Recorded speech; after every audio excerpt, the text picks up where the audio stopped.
probably the toughest thing about being a parent is that most of parenting is about working on yourself, right? You have these kids. In my case, I have two, a boy and a girl.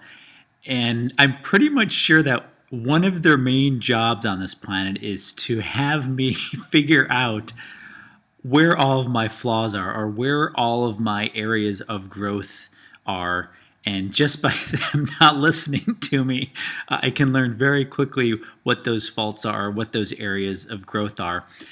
And you don't get this if you don't have kids. And for parents who don't kind of surrender to this idea, having kids can be pretty difficult all the time or sometimes. So it's been just very interesting to kind of have to surrender to this idea of, wow, there's a lot more growth that I have to do as a human, as a person, as a son, as a husband, as a father, as a friend, as a business owner. Like, it really points out the areas of growth, and you have to point out and recognize to yourself where you might have been wrong. Right? You have to lose the righteousness or the self-righteousness or the arrogance, because you've got, in my case, these two little beings, these amazing little beings that are going to point that out to you. And so the theme of this week is a little bit about recognizing something that you may not want to recognize. Hey everybody, this is RC Peck, and this is my weekend podcast. And the theme for this weekend is, what if Ben and Barack were right? Now, if you don't know Ben and Barack by their first names, that's Ben Bernanke and Barack Obama. It's probably not like Bono or Oprah or Cher or Jay-Z or Ice-T. But was Ben and Barack right? Were they right to print $8 or $9 trillion? Right? Because if you add up what Ben printed and what Barack deficit spent, it's in the $8 or $9 trillion, and it's probably even more than that with off-balance numbers for Medicare, Medicaid. But let's just call it $8 or $9 trillion that has been printed since the end of 2008. What if they were right? What if they should have, in Barack's case, deficit spent over $1 trillion a year, or Ben's case, printing $3 or $4 trillion? What if that's the black swan? Now, I bring this up because I am very morally against bailing out banks and bailing out large corporations, GM, and think that one of the great things about capitalism is at least capitalism in the United States, is the ability for companies to fail, for people to fail. That's actually what's made this country extremely strong. Apparently, large banks are not allowed to fail anymore, and even large car manufacturers. So what I want to do was I want to look at, let's look at the four largest economic sections or regions of this planet, and let's see if kind of this early mover printing money first thing has worked out compared to the other three economic regions. So the first economic region we're looking at is the largest economic region in the world, and that's Europe. Now, I'm calling Europe kind of the EU. There is no one individual country that is the largest country in the world via GDP. But if you look at Europe as a whole, it's the largest economic area of planet Earth. And I'm taking the largest bank. The largest bank is Deutsche Bank. And if you look at the screen from the end of 2011, this price chart, till today, you might not be able to see that, but it's down about 12 or 13%. It's kind of gone sideways. And this last year, 2014, has really not been kind to Deutsche Bank. It's fallen from about $55 a share to $32 a share. That's not good. So just from this one price chart, I think it's important in telling that if the largest bank in this economic region cannot do well, then that economic region is probably not doing well. And Europe's not doing well right now. Now, the kind of quote-unquote good news is that means they're going to have to do more drastic things. Mario Draghi is going to have to do more drastic things with lowering interest rates even to lower negative numbers and print more money. I'm calling it printing. What he's doing is buying up bad loans. To me, it's the same thing. So Europe's not doing well. They came late to the game, and part of it is how that section of the world is put together politically. They weren't able to do anything until it got very, very bad. The second region, or the second largest economic bloc on planet Earth, is the United States.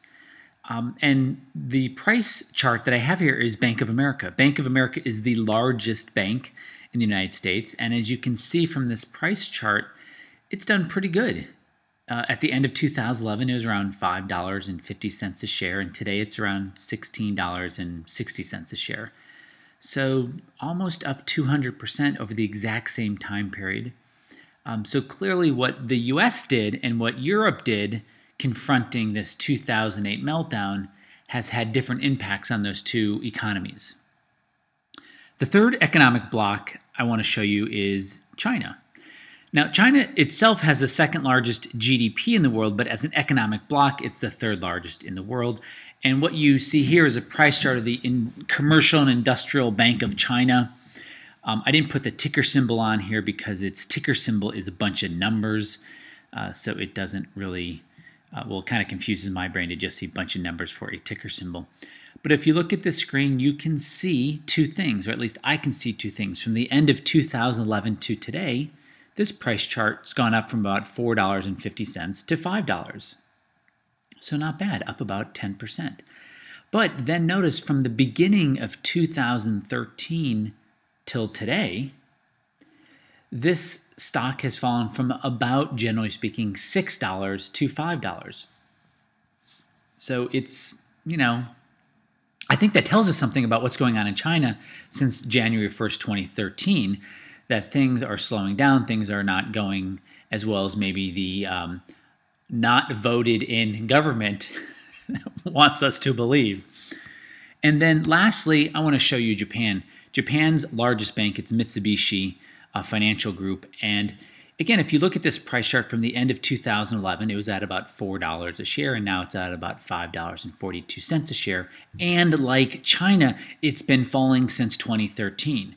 So things maybe over the last 18 months in Japan have been slowing down. So here we have the four largest economic blocks in the world, and a really clean way to look at how these four regions is doing is just simply look at the four largest banks, or the largest bank in each one of these four regions, and just see how it's doing. Now on the screen here, you see the comparison of what I think the four largest economic. It's easy to say that this is a good picture of what these four economic blocks look like today. At the very top is a yellow line, and that's Bank of America's price chart, or share price, that's up 190% since the end of 2011. Very far below that is a red line. That's Japan. Japan's largest bank, Mitsubishi Financial Group, is up 30% during that same time period. Then you drop one lower, and what you get is China. China's the blue line on the price chart, and China's largest bank is up 13% over the exact same time period.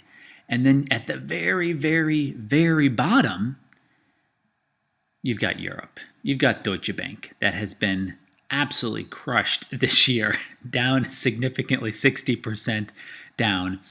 And that's telling you a lot about where Europe is and what Europe needs to do. Now, the takeaway that I want you to get is that we live on planet Earth.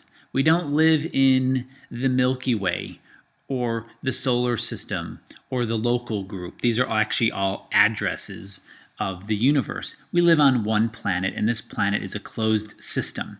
There are only so many large stock markets on this planet, so you can't run away from them entirely. Yes, you can go into the bond markets of this planet, or you can go into the currency markets of this planet, or you can go into the physical assets, real estate, commodities of this planet, but you're stuck on planet Earth. So we live in a closed system. So relative strength sometimes is very important. And Ben and Barack, they got the first mover advantage by printing all that money early and fast and hard. And that has helped the U.S. economy. So what if the black swan is that there is no black swan in our near future? And I'll leave you with that. So go ahead and look at that relative strength and notice what is and is not working. And one of the many things I love about price charts is it deletes all the noise and simply shows you, hey, you know what? Today, really the last 5 years, for sure the last 3 years, the U.S. economy is performing better than any other large economy in the world. And that's still the place that's winning today. That's still the place people are putting more and more money into, including more and more money into the bond market. Quick update, gold is still deciding whether it should break down or move higher. And the stock market for sure has moved up and out of this quick 10% correction. We never got into red light mode. We got into yellow light mode, which was just cautionary mode. But the S&P 500, the U.S. stock market, is fully rebounded and mending itself and moving up and to the right. Hey everybody, this is just another step in helping you secure your future, your portfolio, and your life. Until next time, this is R.C. Peck.